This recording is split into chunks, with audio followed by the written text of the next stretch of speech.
You don't seem surprised, almost like you already knew Nancy was pregnant.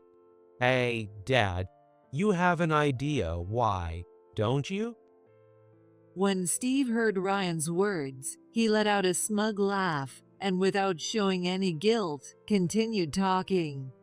The problem is, you started talking about leaving the house and not giving me any money, right? Nancy was kind to me. I think she liked me more than you, honestly. Steve's nonchalant ramblings put Ryan on the edge of losing his temper. So, when you're away on business trips, you leave Nancy lonely. Well, I had to step in and keep her company. The father of the child she's carrying is me. Sorry, but she came on to me first. Let's raise the kid together. Steve's disgusting words made me feel like I was about to faint.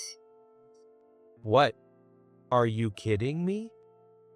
Ryan said, and I stopped him from breaking his phone, as it looked like he was about to smash it.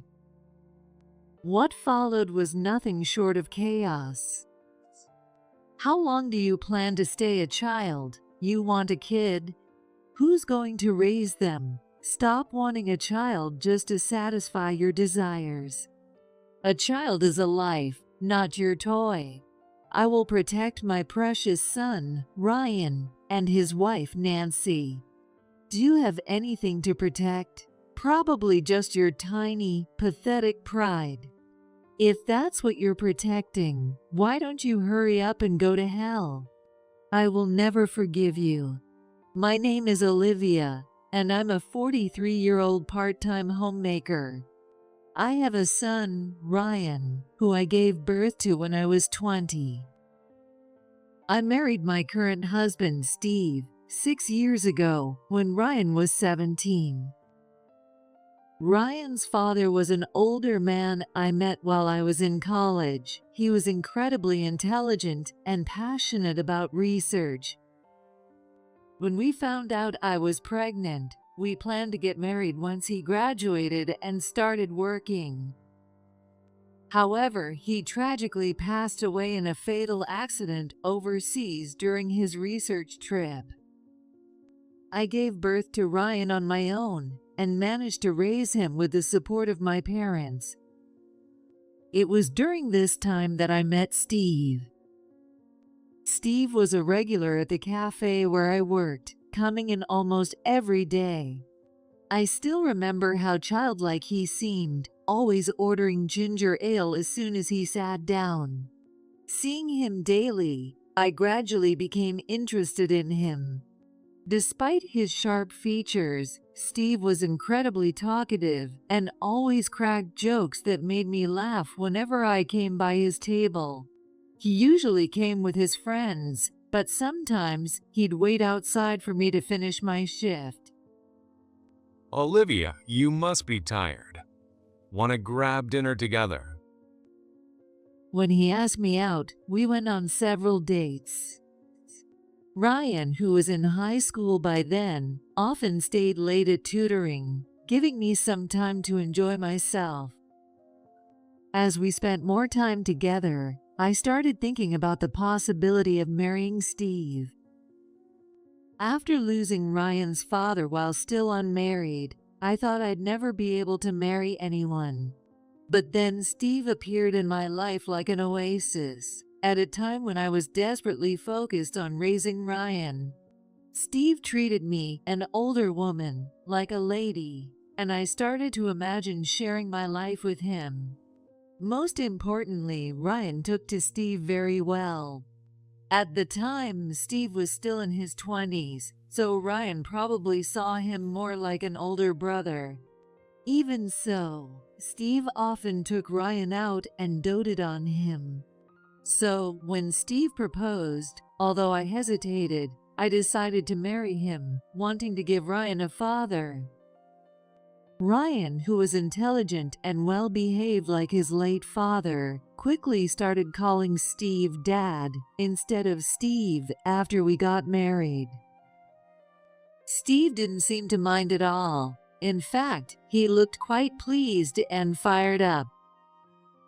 From now on, I'm going to work even harder to support our family. 6 years have passed since I married Steve. Ryan graduated from college and started his career. I also quit the cafe job I had at the time and started working full-time when Ryan entered college. This morning, I was rushing to get ready for work since I had a meeting early in the day. As I was sipping coffee in the kitchen as a quick breakfast, Steve came. "Good morning. Do you want something to eat?" I spoke to Steve, who was sitting on the couch, but he shook his head. It seemed he didn't have an appetite. He had probably been drinking late last night again and was likely hungover. After finishing my coffee, I grabbed my bag and was about to leave the house. Then he spoke to me in a sleepy voice. Oh, I'm going out this evening. Can you give me some money? I sighed. Here we go again. If I didn't give him the money, he'd come all the way to my office to ask for it. So reluctantly, I left some cash on the table. Thanks. Steve took the money and headed back to his bedroom. I watched him leave before stepping out the front door. Steve had quit his job right when I secured a full-time position. With Ryan starting college, I thought we needed more money, so I got a full-time job. However, when Steve quit his job, it felt completely counterproductive. I tried encouraging him several times to find work again, but it never seemed to get through to him. Why should I work when you're also working, Olivia? It felt like the determination he'd shown when we got married had disappeared. Though I was exasperated, I had always planned to send Ryan to college, even if I were single, so I convinced myself it was just like having one more dependent to support and work tirelessly. Part of me also believed that Steve would eventually find a job. However, Steve, who had always lived a flashy lifestyle even before our marriage, continued to borrow money from me and spend his nights out on the town. I didn't want Ryan, who was diligently focused on his studies, to worry, so I kept Steve's unemployment a secret for a while. But Ryan, being sharp and perceptive, quickly figured it out. Part of me believed that Steve would eventually find a job. Even so, Ryan never blamed Steve. Instead, he secretly set aside part of his part-time job earnings to give Steve pocket money. This went on for several years. Steve showed no signs of starting work anytime soon and just kept asking me for money like he did this morning. He mentioned going out this evening, so he was probably planning to go drinking again. Steve, who had many friends, never turned down an invitation. He dressed in brand-name clothes and accessorized with expensive items. That never changed, whether it was before or after we got married. When I came home from work that day, Steve was unusually in the living room. He was sitting on the couch, drinking alone. "Hey, didn't you go out?" The guy I was supposed to drink with said something came up. Apparently, his kid got sick. I could have invited someone else, but hearing about a kid kind of killed my vibe, so I decided not to go. He said that and sulkily downed his glass of alcohol in one gulp.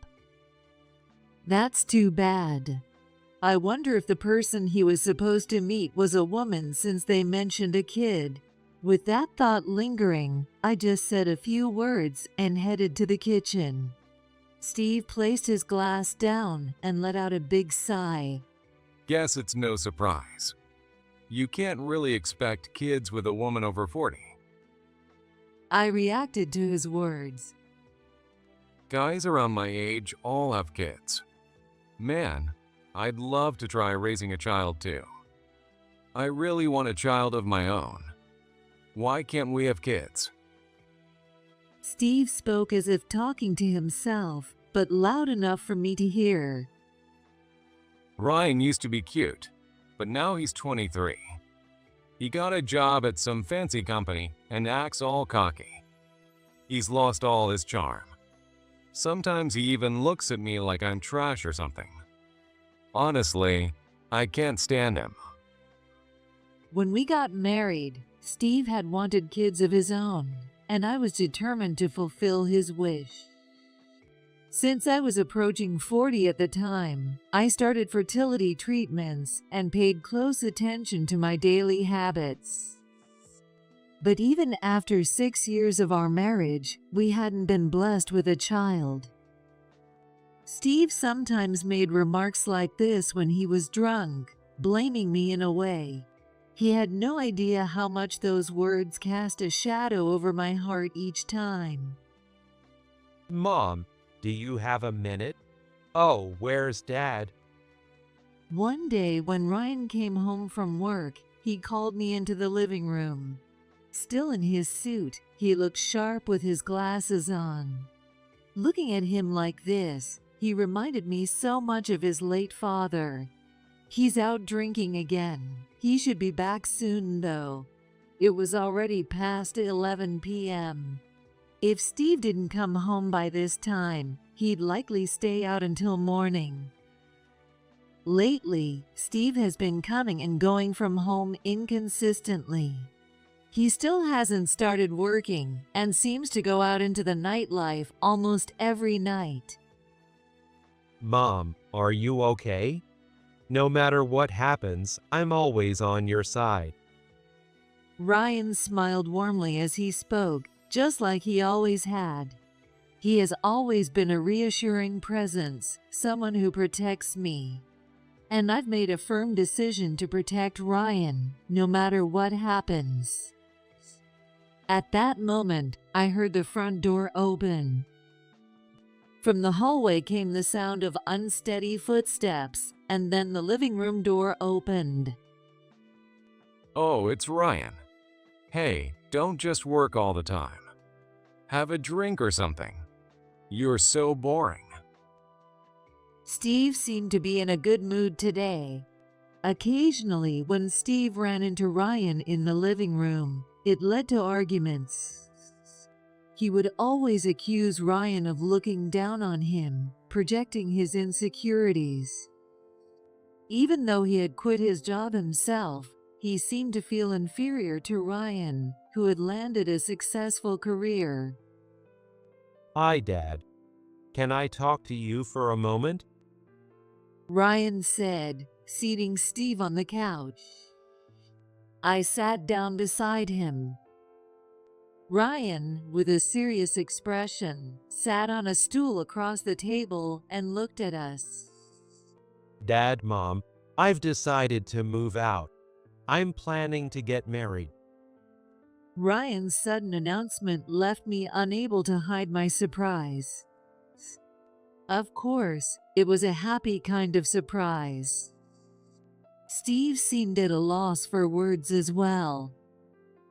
Really? Congratulations. Are you planning a wedding? I eagerly asked Ryan. Well, we're thinking of registering the marriage first and then having a ceremony once my work settles down. Ryan answered, looking a bit embarrassed. I had met Ryan's girlfriend a few times before. She had a graceful presence and was a wonderful, independent young woman. As I felt my heart swell with joy, Steve's face grew more serious. Are you really moving out? What about me? You're still going to give me money like before, right? I was shocked by Steve's response.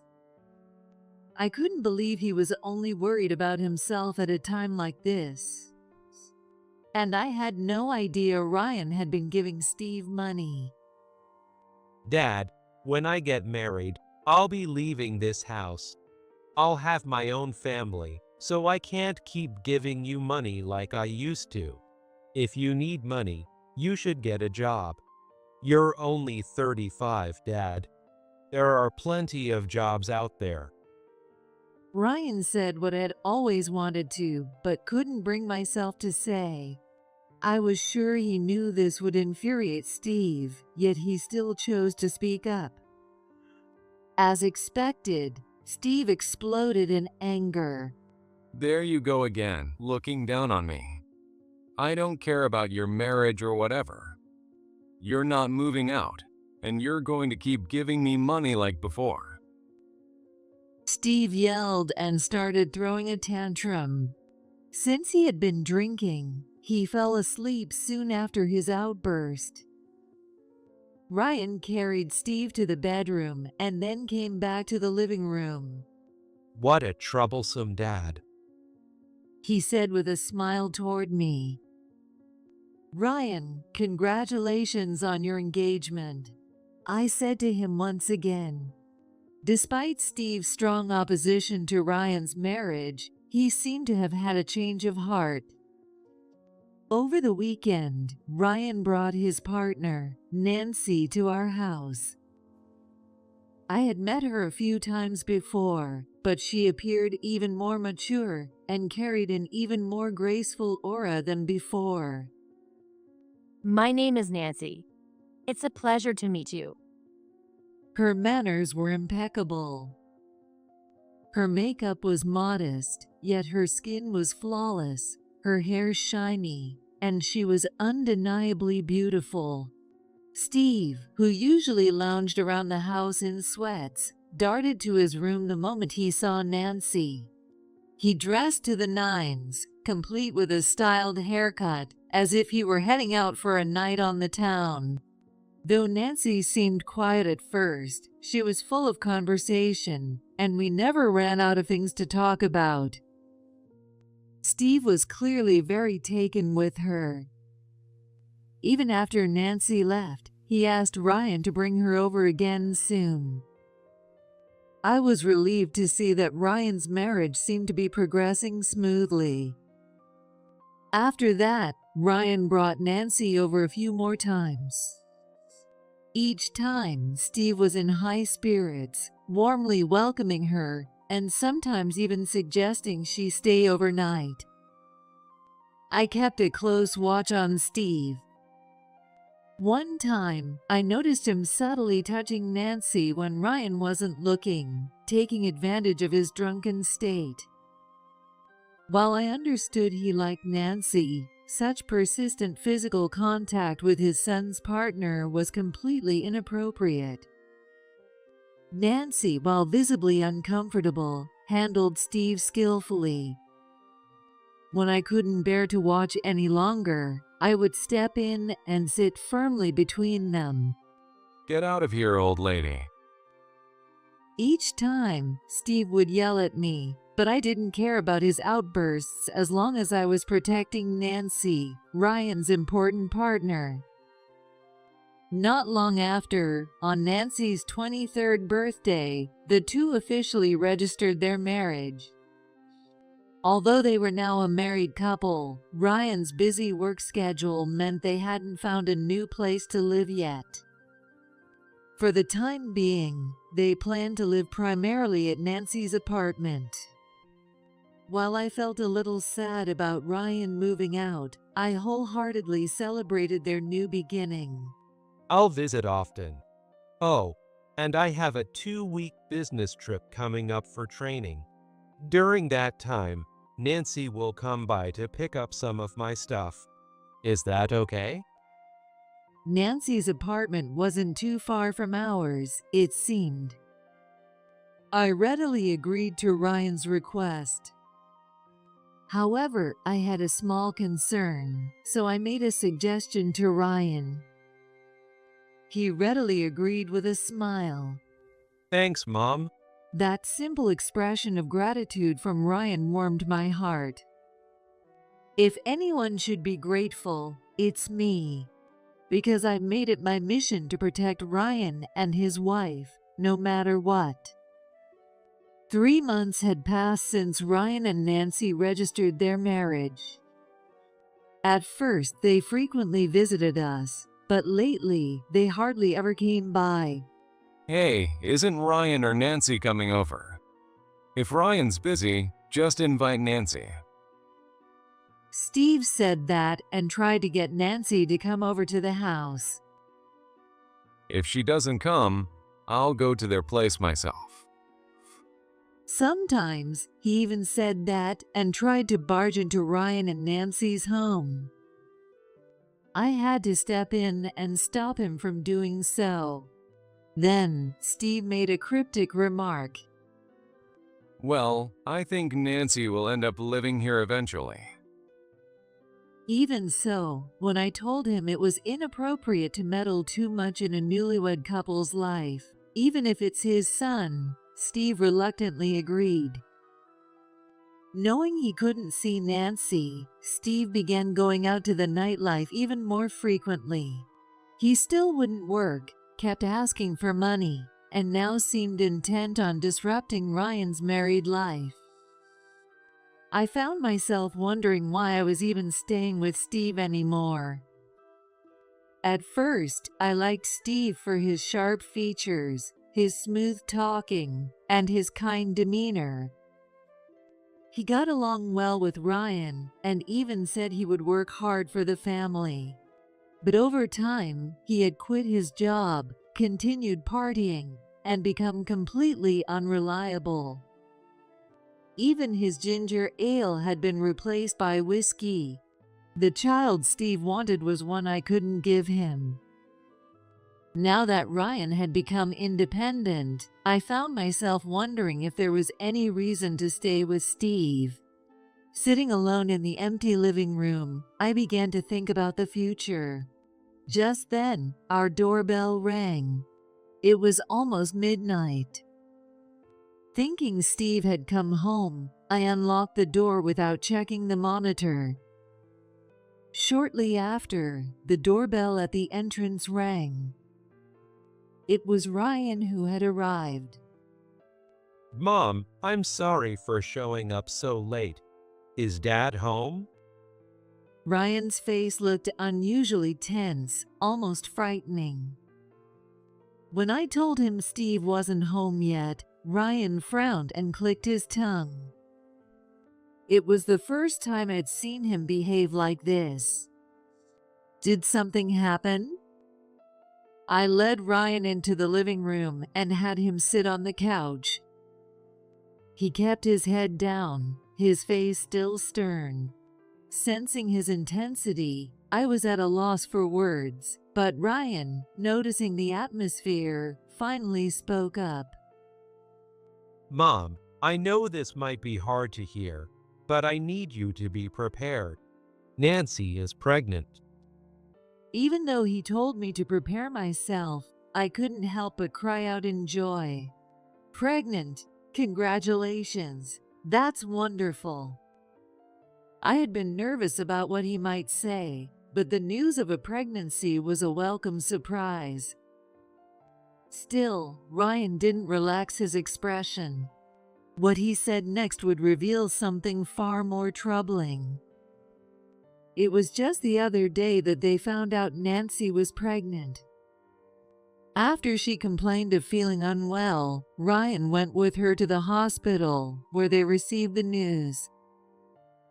Ryan was overjoyed and deeply moved when he heard. However, he noticed that Nancy's expression remained dark. Thinking it was due to her physical condition, he had her rest at home, but that night, something terrible happened. In the middle of the night, Ryan was startled awake by noises and loud voices. When he checked the house, he found Nancy in the kitchen, holding a knife and crying hysterically. Ryan hurriedly took the knife from her and calmed her down, guiding her gently to the couch. Nancy cried uncontrollably until past 3 a.m., before finally calming down. He let her sleep that night, and since the next day was a holiday, Ryan stayed by her side all day. I knew there had to be a big reason behind Nancy's actions. I kept telling her over and over that no matter what she said, I'd be on her side. Eventually, she opened up to me. And then Ryan told me what she had shared with him. It was shocking. The horrifying details made my legs tremble, my jaw quiver, and left me utterly speechless. I could feel Ryan's boundless anger radiating from him. It wasn't sadness or frustration. It was a fierce, burning rage. Ryan clenched his fists so tightly that his knuckles turned white. In the heavy silence, my phone suddenly rang. It was Steve. When Ryan saw who it was, he pressed the answer button and switched to speaker. Hey, Olivia. You're still up. I'm not coming home tonight. Oh, and I've got plans tomorrow too. So make sure to leave some cash before you head to work. Thanks. Steve's drunken, cheerful voice came through the phone. Hearing Steve's voice seemed to drain the fury from Ryan's face, leaving behind a cold, emotionless expression. Hey, Dad. Out drinking again tonight, right? Ryan's usual gentle tone, strangely calm, felt terrifying. Ryan? Oh, you're there. Is Nancy with you? If she's coming over, I should have stayed home. Ryan furrowed his brow at Steve's words. Dad, Nancy's at her parents' house right now. By the way, she's pregnant. Ryan quietly dropped the news. I clasped my hands together in silent prayer and listened intently for what would come next. Really? That's great news. So, she's pregnant. That's wonderful. I could see Ryan's fists clenching tighter and tighter at Steve's response. Though silent, his fists trembled violently. You don't seem surprised. Almost like you already knew Nancy was pregnant. Hey, Dad, you have an idea why, don't you? I thought it would be too cruel to let Ryan say anything more, but I was already a mess, tears streaming down my face, unable to say a word to Steve. Hearing Ryan's words, Steve let out a smug chuckle and began speaking without a hint of remorse. Well, it's your fault for talking about moving out and cutting me off financially. And seriously, landing someone as gorgeous as Nancy. How lucky can you get? You've always looked down on me, haven't you? But Nancy was kind to me. Honestly, I think she liked me more than she liked you. I don't know why, but married women seem to fall for me. As Steve's nonsensical and smug words continued, Ryan's anger reached a boiling point. That's why when you go on business trips and leave Nancy alone, she gets lonely, right? So, I ended up keeping her company. I'm the father of the child she's carrying. Sorry, she came on to me first. Let's raise the child together. Steve's appalling statement nearly made me pass out. Are you kidding me? He looked ready to smash the phone in his hand, and I stopped him with all my strength. What followed was pure chaos. Ryan stood up and kicked the couch. The small items on the nearby shelf were scattered everywhere, and the coffee pot flew off somewhere. He ripped the curtains down, and the metal fittings of the rails scattered everywhere. The vase also tipped over, spilling flowers and water all around. Ryan's eyes were completely unfocused, as if he had lost himself, and there was no clarity in them. I wrapped Ryan's body with a blanket that was nearby. Then I hugged him tightly. Using the same soothing methods I would for a whimpering child, I tried to calm his heart. Eventually, Ryan stopped his rampage, collapsing to his knees and bursting into tears. Steve's call had already ended. Ryan and I cried together for a while. I didn't know how much time had passed. It felt like I had cried until there were no more tears left, using up all the moisture in my body. Ryan, with the same emotionless expression as before, was lost in thought. Then he looked at me and said, "Mom, should we send him straight to hell?" Ryan said this and suggested a terrifying plan for revenge. Of course, I would fully cooperate. I nodded without saying a word. Steve, wasting time every day, not working, but only asking for money. How fun is the nightlife? Does the alcohol you drink with money earned by others taste sweet? And does breaking apart the love that others have carefully nurtured for their own selfish desires feel good to you? You used to be someone too good for me, yes, back then. Thank you for being kind to young Ryan. I appreciate it, but it seems like Ryan has long since surpassed your mental maturity. How long do you intend to remain a child? You want kids. Who's going to raise them? Stop wanting children just for your own desires. Kids are lives, not toys. I will protect my precious son, Ryan, and his wife, Nancy. Do you have anything left to protect? Probably just your petty pride, right? If you're busy protecting that, could you just go to hell? I'll never forgive you. Ryan and I are now resolutely heading toward Steve. It's been a month since Steve made that horrific confession, and I haven't returned to our house.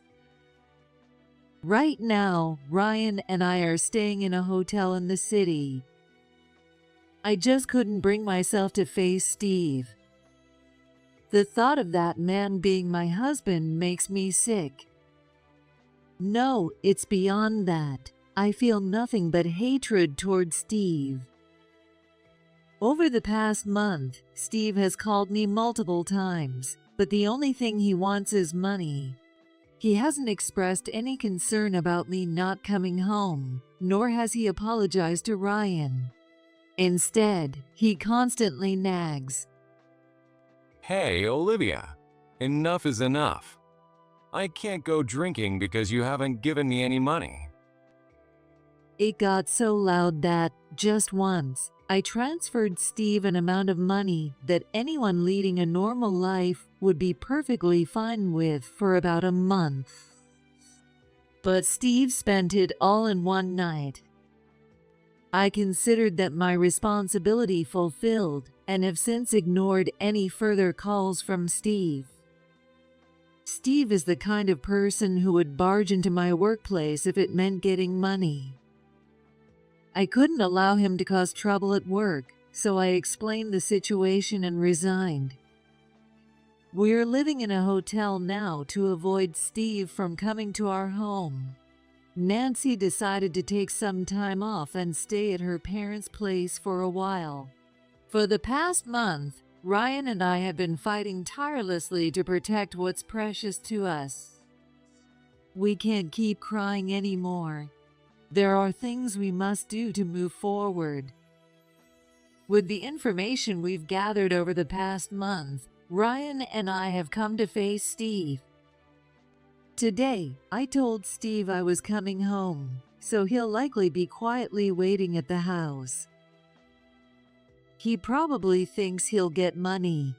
As long as Steve can get money, he'll adjust to whatever the situation is. He's a true money-hungry person. I pressed the intercom. It's strange to press the intercom to my own house.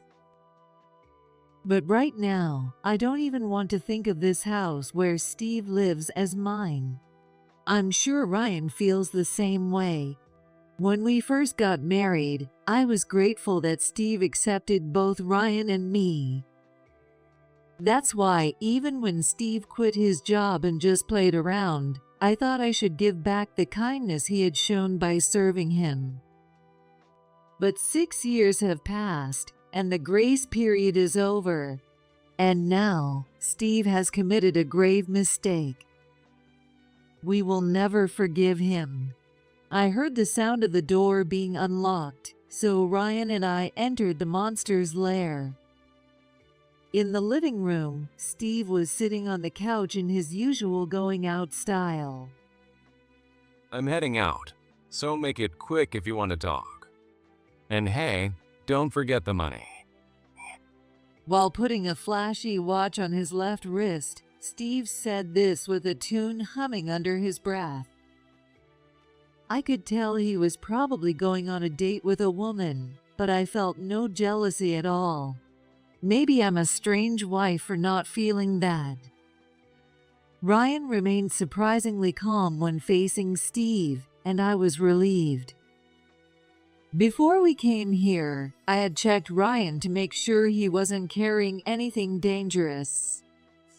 He told me I was being overly cautious, but the anger Ryan displayed back then was so intense it couldn't be described in words.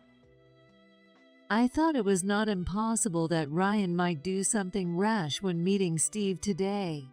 Ryan spoke to Steve in a calm voice. Dad, don't you have anything to say to me? Steve thought for a moment before responding. Oh, $1,500 a month will be fine. It's a little tight, but if I get that much pocket money, I can make do. Olivia will pay the rent, and Nancy will do the housework, right? I'll appoint you as my pocket money provider. I was speechless, unable to close my mouth, as Steve said something I couldn't tell if he was serious or joking. Ryan glared at Steve with an icy expression. I'm amazed. After what you did to Nancy, you don't even have a word of apology? Of course, even if you apologized, I wouldn't forgive you. But I wanted to see a little bit of sincerity from you. Ryan said this in a quiet tone, and Steve reacted as if it was nothing. Why should I apologize? It was your fault for being away on business trips, wasn't it? Nancy came to pick up your stuff, and she complained to me. She said you were boring because you were always working. And she was lonely because you were away on a 2-week business trip. I've told you before, Nancy came on to me first. I just kept her company because she was lonely. If you're angry, you should yell at lazy Nancy instead of me. As Steve sprayed a strong, suffocating fragrance on his body, he said this. At Steve's words, Ryan stood up. I hurriedly made him sit back down on the couch and tried to calm him down. Ryan, having calmed down a bit, said to Steve, Don't insult Nancy. She's completely innocent. I know you tricked her and took advantage of her. Ryan glared at Steve. Steve, with a calm expression, responded, Tricked her. That sounds bad. If you're going that far, show me the proof. But you don't have any, right? Steve showed a smug expression. He probably had some kind of confidence in this. In fact, the security camera at the entrance of the room had its power disconnected, and all the footage during the time Ryan was away had been wiped clean. This meant there was no record of Nancy or Steve coming and going. The same was true at the building's management office, where the security camera had also been turned off. The building manager said there might have been a temporary power outage, but it was odd for the security camera alone to be without power for such a long time. We were certain this was a deliberate act by Steve. So foolish, such a naive way of thinking. It would be troublesome if Steve felt victorious just from shutting off the security cameras. If you're going to say that, I'll show you the proof you want. Ryan stared directly at Steve's face and launched an app on his smartphone. It was an app for playing audio recordings. This app allowed audio recorded on devices like voice recorders to be transferred to and used on the phone. Ryan, with determination, pressed play. The audio started with a conversation between Nancy and Steve when Nancy came to pick up her things from Steve's house. At that point, the recording ended with Steve saying, "See you," and it was clear Nancy had left the house. But the real issue came afterward. There was the sound of a door slamming shut. It was likely when Nancy returned home. Immediately after that, another loud slam was heard. From Nancy's scream, it was apparent someone had opened the door. What's wrong? How did you find this place? Did you follow me? Nancy's frightened voice could be heard. Don't make it sound like I was following you. I came because I forgot to tell you something. Did you know? Ryan actually has a huge debt. I've been covering it for him, but he hasn't paid me back at all. Can't you talk to him and do something about it? At Steve's words, I couldn't help but glance at Ryan's face. Ryan shook his head, looking dismayed. Debt? I don't know anything about that. Nancy's voice trembled. Steve twisted his face as he listened to the recording. I really need to get that money back soon. If Ryan can't pay it back with money, I'll need you to help me out. Ryan stopped the playback at that point. I also checked, but after that, the audio was unbearable to listen to. It was Steve threatening Nancy to pay him back, and if she couldn't, he was coercing her to pay with her body. Of course, the fact that Ryan had any debt was a complete lie. This was a baseless lie from Steve. I gave Nancy a voice recorder because I was worried something might happen while I was on my business trip. I told her to start recording as soon as she woke up and keep it in her pocket. It was the right call. Sure enough, you did something horrible to Nancy. This was something I had advised Ryan about before. I had shared my concerns with Ryan about Steve's behavior toward Nancy. As a precaution, Ryan must have had Nancy carry the voice recorder. That's not enough proof. You know you can even manipulate the audio now, right? You can easily fake that kind of sound. Without video, it's useless as evidence.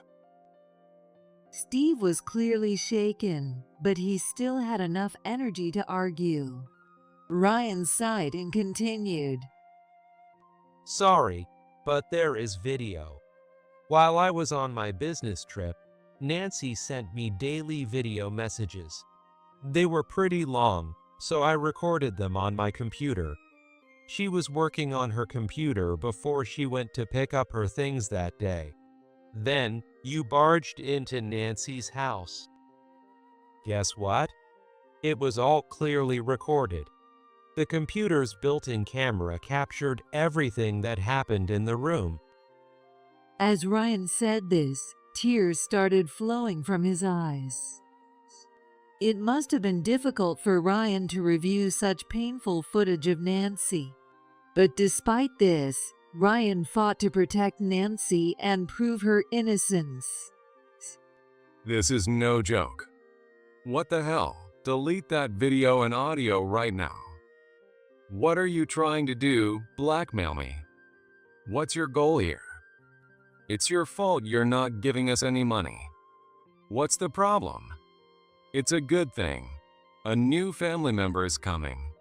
Shouldn't you be happy about that? Steve's selfish words made Ryan slam his fist onto the table.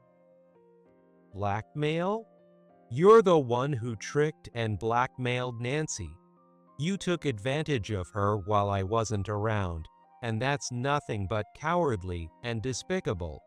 It's the lowest, most horrible act possible. Ryan's intense anger was enough to make even Steve flinch. I'm suing you for damages. Steve reacted strongly to that. What are you talking about? There's no way I can pay you damages. Steve countered with a half smile. At this point, his defiance no longer stirred any emotions in me. I had passed the point of anger. Ryan remained calm and spoke to Steve. If you can't pay, then you should go to jail. Steve's actions were nothing less than a great crime. Neither Ryan nor I had any intention of forgiving him. Whether it's damages or prison, I just want him to suffer. You're planning to send your father to jail? Even though we're not blood related, I'm your mother's husband, you know? If you do something so unfilial, Olivia will be heartbroken. Are you really okay with that? Steve, now using the word father, was completely frustrating. I decided to deliver the reality to Steve on Ryan's behalf. Steve, thanks for your concern. You're no longer Ryan's father, so don't worry. I'll be divorcing you, but I know you won't agree easily, so let's talk through a lawyer. Oh, and by the way, I'll be demanding damages from you, so look forward to it. Steve seemed like he wanted to say something, but he just opened and closed his mouth, unable to speak. You've been involved with so many women, haven't you? I had it checked out. If you want proof, just ask. I've got plenty of photos from the scenes. Some of them were even married women. Looks like you weren't lying when you said you're popular with married women. I'm sure the husbands of those women will also be suing you for damages. Good luck with that. I felt a deep pain in my heart thinking that if I had divorced Steve sooner, Nancy and Ryan wouldn't have been hurt. That's why I'm making sure to bring justice to Steve here. The lawsuit with Steve will no doubt bring me some hardship as well. But it's also a reminder to myself, so I'm ready to face it. By the way, this is a side note.